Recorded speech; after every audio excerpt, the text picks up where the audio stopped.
Have you ever wondered about the history of Die Hard? Few films have left quite the mark on the action genre as Die Hard. What began as a 1988 summer release starring a then mostly comedic TV actor turned into a seismic shift in Hollywood's approach to action films. With its tightly wound plot, vulnerable everyman hero, and unmatched tension, Die Hard spawned a franchise, inspired countless imitators, and even sparked an ongoing cultural debate. Is Die Hard a Christmas movie? Let's dive into the creation of the original film, its sequels, and its explosive impact on action cinema. Welcome to History Wonder. Die Hard's journey to the screen is as unconventional as its main character. The movie was loosely based on Roderick Thorpe's 1979 novel, Nothing Lasts Forever, which itself is a sequel to his earlier work, The Detective, which had been adapted into a 1968 film starring Frank Sinatra. That's right, originally, Die Hard was contractually offered to Sinatra, who at 73 wisely passed. Producers then turned to a rising star, Arnold Schwarzenegger, but the pitch was rejected. Die Hard wasn't another muscle-bound juggernaut like Commando. Eventually, the studio took a risk on Bruce Willis, then best known for the TV comedy drama Moonlighting. It was a bold move. Willis wasn't seen as action hero material. Early marketing even downplayed his role, hiding him on posters. Enter director John McClane, fresh off Predator, who brought an intelligent, suspense-heavy tone that emphasized realism and claustrophobia over cartoonish violence.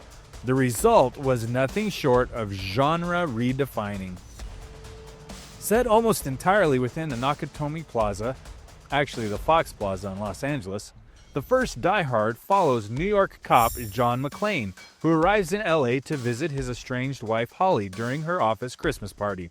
Unfortunately, the event is crashed by Hans Gruber, a thief posing as a terrorist. Played with suave menace by Alan Rickman in his feature film debut. What set Die Hard apart was its grounded hero. McClane wasn't indestructible. He got hurt, he bled, panicked, and quipped to himself in frustration. He wasn't a super soldier, he was a guy trying to do the right thing. Rickman's Hans Gruber was equally refreshing, cool, articulate, and dangerously intelligent. The film's pacing, tension, and memorable lines, "Yippee-ki-yay, motherfucker," "Yippee-ki-yay," made it an instant hit. It grossed over $140 million worldwide and earned 4 Oscar nominations, including for sound and visual effects. It also launched a franchise and countless intimidators that tried to be Die Hard on a blank whatever. Under Siege, Battleship, Speed, a bus, Air Force One, a plane, etc. You get the idea. Die Hard 2: Die Harder in 1990 was directed by Rennie Harlin, who also directed Cliffhanger. The sequel upped the stakes but stuck to the formula. This time, McClane battles terrorists at Washington Dulles International Airport, where his wife's plane is circling above, running out of fuel. The script borrowed elements from the novel 58 Minutes by Walter Wager. Bigger explosions and a higher body count gave the film a blockbuster sheen, but some critics felt it lost the intimacy of the original. Still, audiences showed up in droves. It made $240 million worldwide and solidified McClane as a major action icon. Die Hard with a Vengeance in 1995, McClane goes global. After a 5-year break, McClane returned in Die Hard with a Vengeance, directed again by John McClane. Set in New York City, this installment sees McClane teamed with a reluctant civilian partner, Zeus Carver, played by Samuel L. Jackson. The duo follows a series of deadly riddles left by Simon, the brother of Hans Gruber, who seeks revenge, played by Jeremy Irons. Originally developed as a standalone thriller called Simon Says, the script was repurposed as a Die Hard sequel. The change in setting, the addition of a strong co-lead, and the fast-paced cat-and-mouse dynamic reinvigorated the series. With $366 million in box office receipts, it became the highest-grossing film of 1995. Live Free or Die Hard in 2007.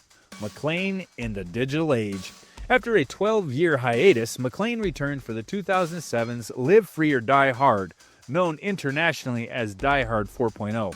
Directed by Les Weissman, who also directed Underworld, the film brought McClane into the digital age, pitting him against a cyber terrorist threatening to shut down America's infrastructure, played by Timothy Olyphant. Now grizzled and semi-retired, McClane reluctantly teams up with a young hacker, Justin Long. Though the film embraced a more over-the-top style, including McClane launching a car into a helicopter, the core appeal remained: a regular guy in way over his head, refusing to quit. Controversially, this is the only Die Hard film to initially carry a PG-13 rating in the US. The others were all rated R, toning down McClane's trademark grit. Still, the film was a solid hit, earning nearly $390 million worldwide. A Good Day to Die Hard in 2013, a franchise stumbles. Directed by John Moore, A Good Day to Die Hard took McClane to Moscow, where he teams up with his estranged CIA operative son, Jack, played by Jai Courtney. Unfortunately, the movie was panned by critics and fans alike. The plot was convoluted, the action generic, and the chemistry between McClane and his son felt forced. For many, it lacked the essence of what made Die Hard great: tension, character, and wit. Despite poor reviews, it still managed to gross over $300 million globally, but it left the franchise in limbo. After the fifth installment's failure, 20th Century Fox explored various ideas to reboot or revitalize the franchise. One proposed prequel/sequel hybrid, was called McClane, was in development, meant to tell a dual timeline story of young John McClane in the late 1970s, intercut with a modern-day Bruce Willis. Fans were skeptical, and the project languished in development hell. In 2019, following Disney's acquisition of Fox, the Die Hard franchise was reevaluated. Rumors swirled about turning it into a streaming series or rebooting it altogether, but nothing materialized. Meanwhile, Bruce Willis's 2022 retirement from acting due to aphasia and frontotemporal dementia closed the door on any future return of the original McClane. Fans around the world mourned not only the end of an acting career, but the final chapter of a character who redefined cinematic heroism. The impact of Die Hard is immeasurable. The film reshaped the action landscape by proving that heroes didn't need to be chiseled gods.